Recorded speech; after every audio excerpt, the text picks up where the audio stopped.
नमस्कार। जय गुरुदेव। अद्भुत, आश्चर्यजनक किंतु सत्य। जी हाँ, ये किताब ऐसे अनुभवों का सार है, ऐसे अनुभवों का संकलन है जहाँ परिजनों ने गुरुदेव के आशीर्वाद से, कृपा से अपने जीवन में चमत्कार पाया, अपने जीवन में परिवर्तन पाया, अपने जीवन में कुछ ऐसा पा लिया जिनकी उन्हें उम्मीद नहीं थी। हालांकि गुरुदेव जब तक भौतिक शरीर में रहे तब तक अपने हर शिष्य, हर परिजन को ये कहते थे कि बेटा, मैंने तेरा काम तो कर दिया, पर ये किसी को बताना मत। अगर तुम सबको ये बताते रहोगे तो सब मुझे एक सिद्ध संत समझ लेंगे, चमत्कारी बाबा समझ लेंगे, और फिर मेरा काम करना मुश्किल होगा, यहां से वहां तक लाइन लग जाएगी। मुझे आदेश मिला है एक लोक सेवी का जीवन जीने के लिए, लोगों को अध्यात्म का सही मतलब समझाने के लिए। अतः मेरी चमत्कारों को तुम कम से कम मेरे जीते जी, कम से कम मेरे भौतिक शरीर में रहते हुए मत बताना। तो हालांकि गुरुदेव के जब भौतिक शरीर में वो थे तो भी कुछ साधक, परिजन, शिष्य अपनी घटनाओं का उल्लेख कर देते थे, किंतु फिर भी गुरुदेव इन सबको मना करते थे। गुरुदेव का भौतिक शरीर छूट जाने के बाद एक किताब प्रकाशित हुई, अद्भुत, आश्चर्यजनक किंतु सत्य। उसमें उन परिजनों की, उन शिष्यों की भाव विभोर कर देने वाली कहानियां हैं, जिसमें उन्होंने गुरुदेव के चमत्कार को साक्षात अनुभव किया। गुरुदेव के भौतिक शरीर छोड़ देने के बाद भी सूक्ष्म जगत से गुरुदेव कैसे काम करते हैं, स्थूल शरीर में रहते हुए गुरुदेव ने कैसे लोगों का जीवन बदला, इन्हीं सब कहानियों का संकलन है इस किताब में। तो इस किताब की श्रृंखला में जो कहानियां आएंगी वो शिष्यों के स्वयं के अनुभव है। हम उनका नाम लेकर यहाँ पर इन कहानियों को पढ़ने का प्रयास करेंगे। इन कहानियों को आपको बताने का उद्देश्य किसी प्रकार के अंधविश्वास या अंधश्रद्धा को बढ़ावा देना नहीं है, बल्कि ये कहानियां आपको बताएंगी कि अगर अपने गुरु में, अपने आराध्य में, अपने इष्ट में एक निष्ठ हैं हम, समर्पित हैं हम, श्रद्धावान हैं हम, तो निश्चित रूप से हमारे जीवन में भी चमत्कार हो सकते हैं।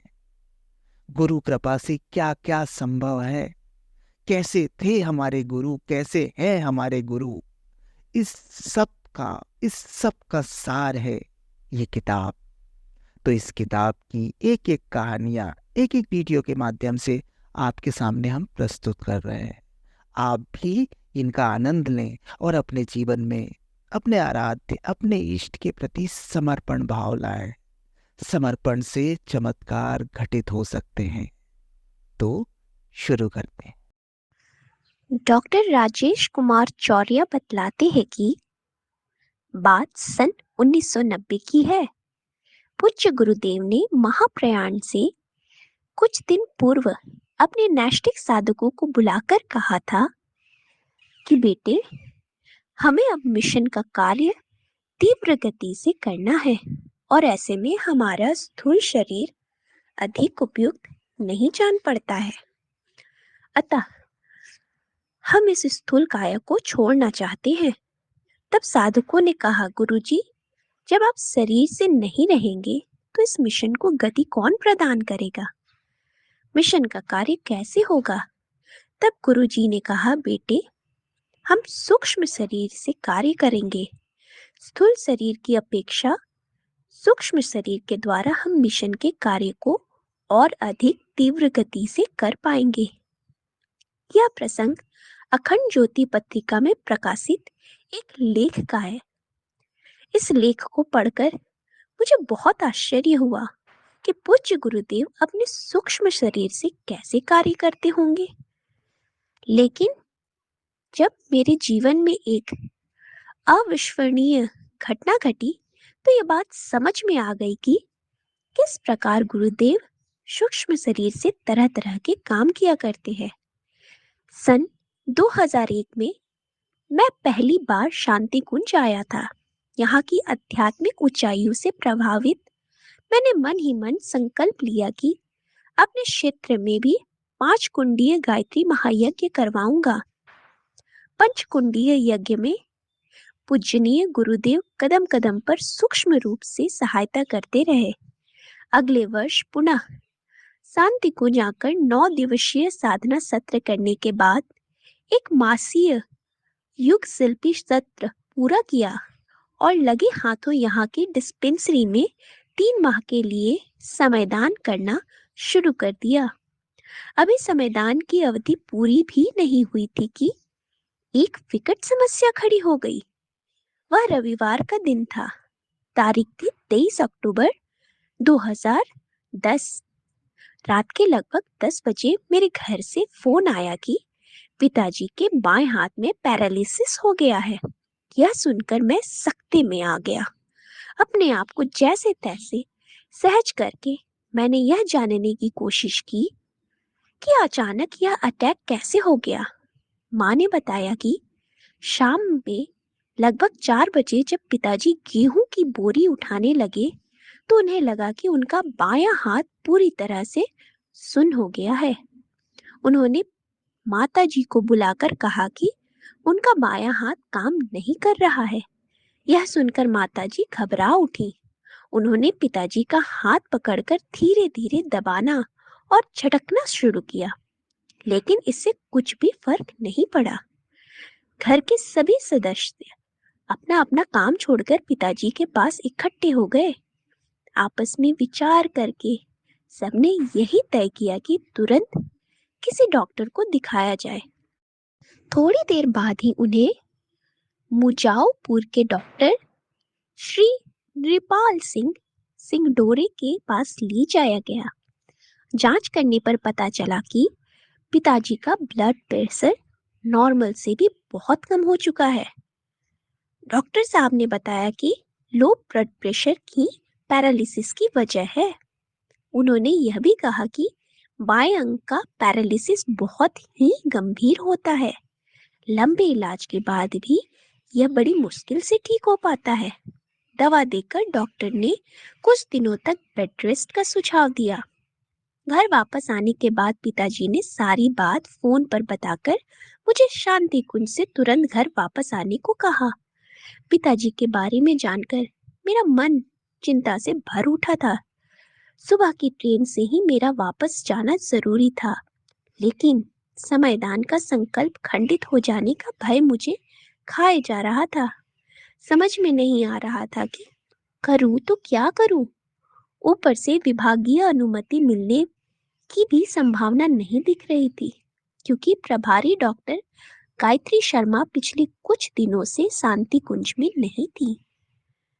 गांव वापस जाने को लेकर अनिश्चय की स्थिति में ही मैंने घर फोन मिलाकर माँ पिताजी को कहा कि वे आज से ही घर में दीपक जलाकर नित्य कम से कम 3 माला गायत्री मंत्र का जप शुरू कर दे।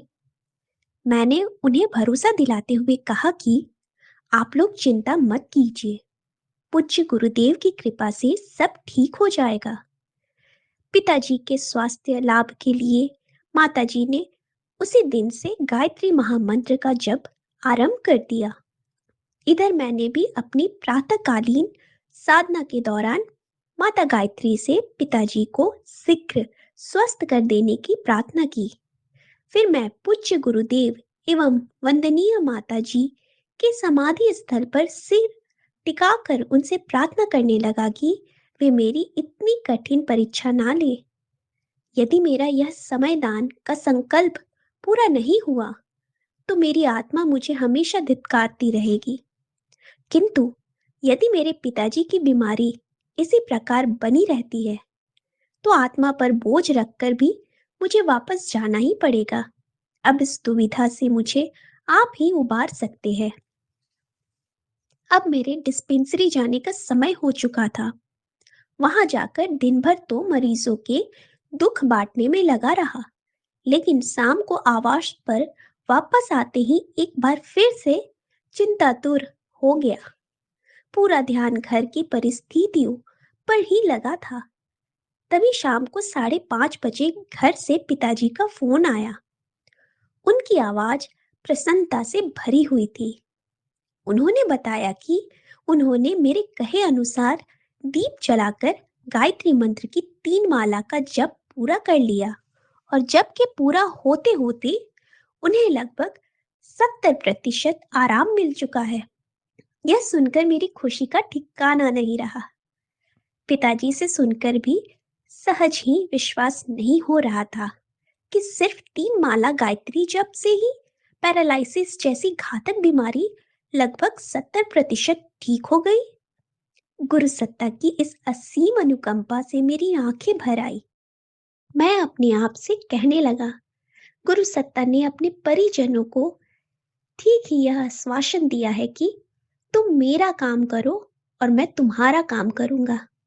1 हफ्ते बाद ही घर से पिताजी का दूसरा फोन आया कि अब उनका हाथ पूरी तरह से काम करने लगा है और मेरे गांव आने की आवश्यकता नहीं रह गई है। पावन गुरु सत्ता की इस असीम कृपा के लिए हमारा सत सत नमन। जय गुरुदेव।